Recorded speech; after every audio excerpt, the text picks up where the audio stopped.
Hello बच्चों, कैसे हो आप सब। मेरा नाम है सौरभ मिश्रा। स्वागत करता हूं आपके अपने चैनल अलाइन इंस्टीट्यूट में। Once more! Once more! Once more! आज की वीडियो में हम बात करने वाले हैं 7.2 के क्वेश्चन नंबर 7 की, और इस वीडियो में सिर्फ क्वेश्चन नंबर 7 कवर होगा।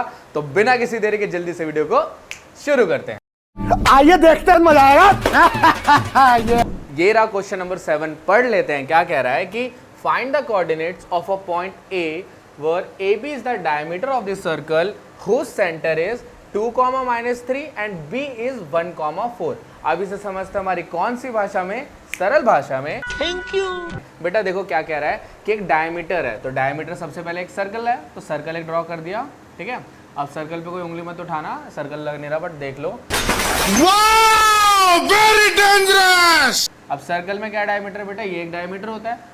अब इसमें बोल रहा है कि हमें ए के कोऑर्डिनेट फाइंड करने हैं, तो ए के कोऑर्डिनेट जब हमें नहीं पता तो हम क्या ले लेंगे, x, y, ठीक है बात। और दूसरा बोल रहा है हुज सेंटर, सेंटर का होगा इसके बीच में, तो बीच का पॉइंट हमने ये ले लिया, उसके कोऑर्डिनेट क्या दिए हुए 2, -3 ले लेते हैं, 2, -3। और b के कोऑर्डिनेट है ये 1, 4।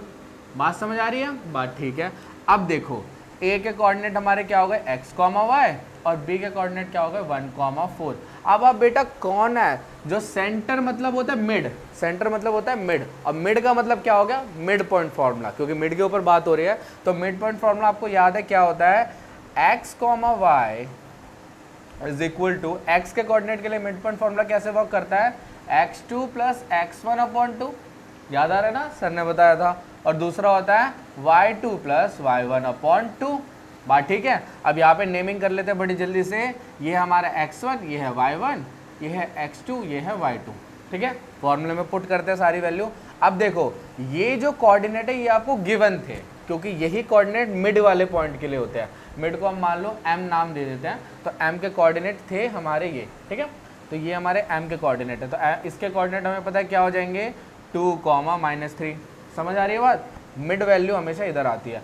और x1, x2 ये रहे, तो x2 कितना था 1 + x, तो हम इसको x + 1 भी लिख सकते हैं, कोई दिक्कत नहीं है, /2। और y2 + y1, तो हम इसे y + 4 भी लिख सकते हैं। 4 + y + 4 एक ही बात हो जाती है, ठीक है। ज़्यादा टेंशन लेने की ज़रूरत नहीं है। अब देखो हमने क्या बताया था बेटा, ये जो है ये किसके इक्वल होगा, x के कोऑर्डिनेट के, और ये वाला जो पॉइंट है ये किसके इक्वल होगा, y के कोऑर्डिनेट के। मतलब आपस में ये दोनों इक्वल हो सकते हैं, जी बिल्कुल हो सकते हैं। तो हम इसको लिख सकते हैं x + 1/2, ये किसके इक्वल था, 2 के। और दूसरा हमने क्या बनाया था बेटा रिलेशन, कि y + 4/2 = -3। बात समझ आ रही है बहुत अच्छे से। अब देखेंगे अब क्या करेंगे बताओ। अबे मुझे क्या पता, मुझसे पूछी जा रही है बार बार। चलो ठीक है, बता दिया। तो ये होगा बेटा, ये 2 इधर चला जाएगा, मल्टीप्लाई से इसको इधर फेंक देंगे, सॉरी डिवाइड से इधर फेंक देंगे, तो मल्टीप्लाई हो जाएगा। तो x + 1, 2 से 2 मल्टीप्लाई हुआ, कितना हुआ 4।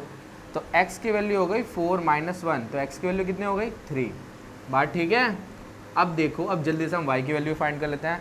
तो y + 4 इसको उधर फेंक देंगे, तो ये क्या हो जाएगा, -3 × 2 -6, ठीक है। y = -6 ऑलरेडी था, +4 को उधर शिफ्ट करेंगे तो क्या हो जाएगा -4, ठीक है। तो y = -10। तो बड़ा प्यारा क्वेश्चन था। x की वैल्यू 3 हो गई और y की वैल्यू -10, मतलब a के कोऑर्डिनेट क्या आ गए बेटा, 3, -10। बहुत प्यारा क्वेश्चन था, बहुत जल्दी से हो गया। और अगर ये क्वेश्चन समझ आया तो वीडियो को एक प्यारा सा लाइक कर देना, चैनल को सब्सक्राइब कर देना, और तब तक के लिए आपके सामने एक बड़ा सा रेड बटन है। हाँ, है। दबा दिया, आगे बोलो। Tata bye bye.